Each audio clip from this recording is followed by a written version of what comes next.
Сайн байцгаана уу, намайг Игцүүл гэдэг. Би Educated Enterprise байгууллагын үүсгэн байгуулагч. Манай байгууллагын зүгээс сонгогчдын боловсролд зориулаад нэгэн сонирхолтой анализ дүүн шинжилгээ хийснийгээ та бүхэнтэй хуваалцах гэж байна. Энэ дүүн шинжилгээ маань мэдээж хэрэг улсын хурлын сонгуультай энэ жилийн 2020 оны сонгуульд өрсөлдөж байгаа нам эвслүүдээс бид ерөнхийдөө нэр дэвшигчдийг нь харьцуулаад давуу тал нь юу байгаа, сул тал нь юу байгаа ингээд сонгогч та бүхэндээ сонголтоо хийхэд тань туслах тийм мэдээллийг багцлаад анализ хийснээр хүрэх гэсэн. Ягаад тэгэхээр энэ жил жишээлх юм бол 600 гаруй нэр дэвшигч одоо 76 суудлын төлөө өрсөлдөж байна. Тэрнээс мэдээж хэрэг намуудын нэр дэвшигчтэй байна. Би дагчид хүртэл бараг 200 гад байгаа тий. Тэгэхээр энэ олон нэр дэвшигчдээс хэн бэ гэдэг дээр ер нь ерхий одоо гаргалгаагаар нь багцаар нь тий аваад үзэх юм бол магадгүй та бүхэн бас тодорхой хэмжээгээр сонголт хийхэд чинь тус тэмтэй байх болов гэсэн үднээс бид энэ анализыг танилцуулж байгаа. Тэгээ бид нар болохоор энэ сонгож авсан нам Монгол Ардын нам ардчилсан нам тэгээд 3 эвсэл болох та бидний эвсэл шинэ эвсэл зөвхөн электрат эвсэл 3 нийлээд энэ 5 гэх болохоор Icon-ийн вебсайт байгаа тийм Icon-ээс ерөнхийдөө нийт нэр дэвшигчдийн тоогоор хамгийн олон нэр дэвшигчтэй байгаа институтуудыг сонгож аваад тэгээд бичсэн дараалал нь ч гэсэн яг Icon дээр бичигдсэн дарааллын дагуу оруулсан байгаа шүү. Тэгээ бидний анализ бол цэвэр одоо бид нар өөрсдөө сонгогчдын боловсрол сайн дураараа хувь нэмэр оруулахаар хийсэн тийм контент байгаа. Ямар нэгэн захиалга байхгүй. Тэгээ ямар нэгэн тийм одоо нэр дэвшигчийн нэрийг цохож одоо тэмдэглэхгүй байгаа шүү.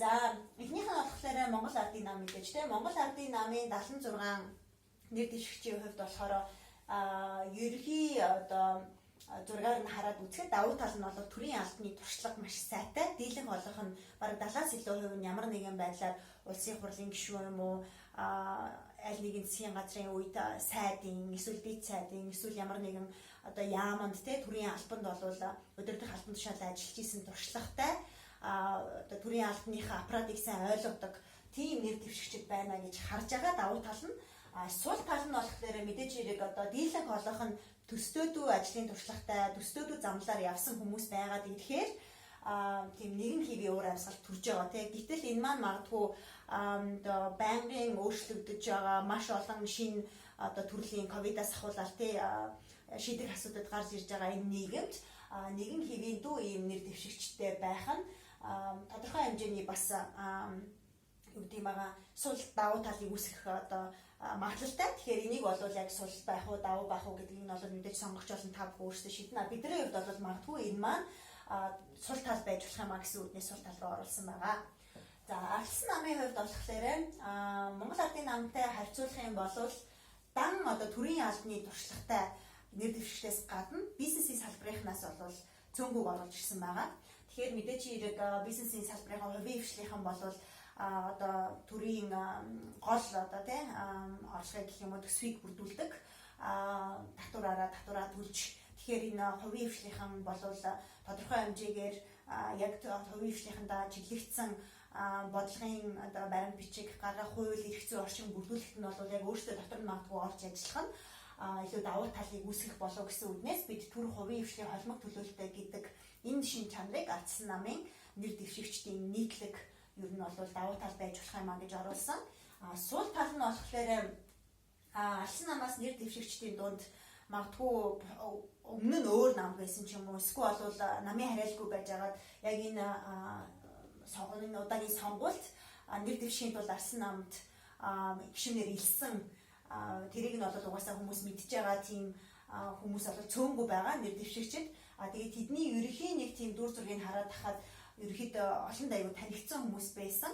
Тэгэхээр магадгүй нэг тийм олон танигдсан байх гэдэг шалгуурыг тавиад оруулаад ирсэн олон танигдсан байх гэдэг шалгуурыг магадгүй нийт одоо нэр дэвшигчдийнхаа ялангуяа одоо юу гэдгийг шинээр гэх юм уу да тий орж иж байгаа нэр дэвшигчид дундаас тийм шалгуур тавьсан байх нь хэр оновчтой байх вэ гэдэг дээр бид нар бас одоо бас сайн бодож үзэх ёстой байна гэдэг үгнээс сул тал руу оролцсон байгаа.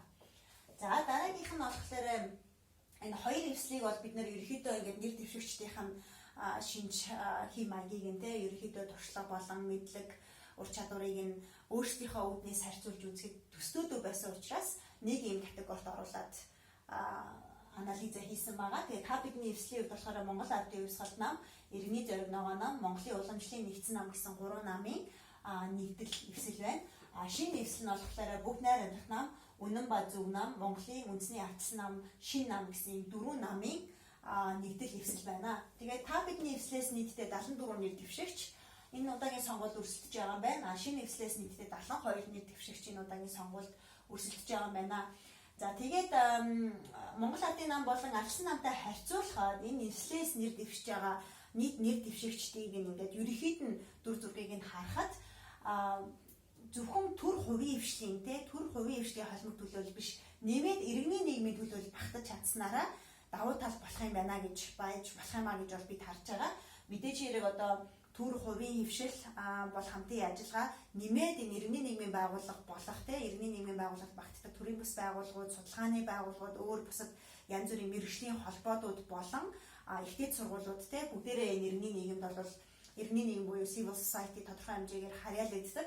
Тэгэхээр эдний одоо ингээд төлөөлөл янз бүрийн одоо намтар төвхтийн нэр дэвшигч байна гэсэн үг. Энэ нь магадгүй бас нэг талаараа давуу тал байж болох юм аа. Тэгээд товчоор ихэд ард түмний төлөөлөл гэж хэлж болох юм аа гэж харж байна. Хэдий тийм боловч магадгүй энэ эвслүүдийн нэр дэвшигчдийн маань ерөнхийдөө дур зургаар нь харахад төрийн албаны туршлага тутмаг яг төрийн албанд ороод яг юу хийх ёстойгоо яг ямар үүрэг хүлээх ёстойгоо магадгүй яг туршлагаараа ингэ сууж амжаагүй нэр дэвшигчд бас цөмгөө байна уу да. Энэ нь магадгүй сул тал болох юм болов уу гэсэн үднээс бид бол оруулчихсан байгаа. Гэхдээ энэ нь яг сул тал уу, давуу тал уу гэдгийг бол мэдээж аль сонгогч та бүхэн өөртөө шийдэх асуудал байгаа.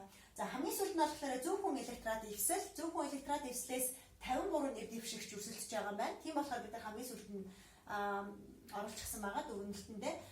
Энэ зөвхөн электорат эвслээр болохоор хөдөлмөрийн үндэсний нам, Монголын социал демократ нам, зүй ёс нам гэсэн 3 нам нийлээд энэхүү эвслийг бүрдүүлээд энэ удаагийн сонгуульд өрсөлдөж байгаа. За энэ удаагийн сонгуульд өрсөлдөж байгаа зөвхөн электорат эвслийн нийт нэр дэвшигчдийнх нь ерөнхий дур зургийг нь харахад бол маш олон салбарын яг ингээд салбарын мэргэжлүүд орж ирсэн байгаа. Боловсролын одоо юу гэх юм байгаа шинжилгээ ухааны их бол шинжилгээ ухааны технологийн салбарын гэдэг яг мэргэжлийн гэдгийг нь юугаар бидний зүгээс болон ерөнхий одоо юу гэх юм байгаа олон улсад ч гэсэн дүгнж хардаг байдлаа мэдээж хэрэг яг одоо тухайн салбар мэргэжлийн чиглэлийнхаа боловсролыг эзэмсэн үү мөн тэр чиглэлдээ ажиллаж исэн үү гэдэг хоёр л гол шалгуур байгаа шүү дээ. Тэгэхээр энэ эвслээс болохоор нэр дэвшигч байгаа хүмүүс дийлэнх олонх нь бол маш өндөр боловсрол эзэмсэн байна гэж харж байгаа.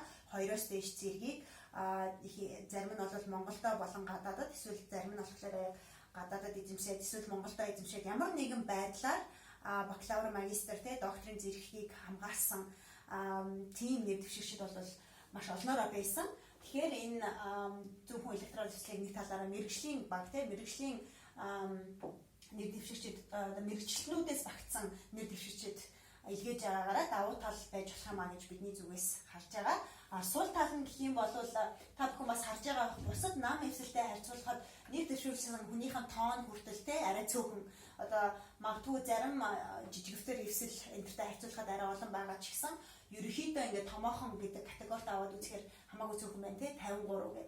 Тэгэхээр ерөнхийдөө энэ эвсэл маань бүтэц зохион байгуулалтын хувьд төлөвшөж амжаагүй байгаа ийм сул тал байгаа мó гэж бидний үүднээс харж байгаа.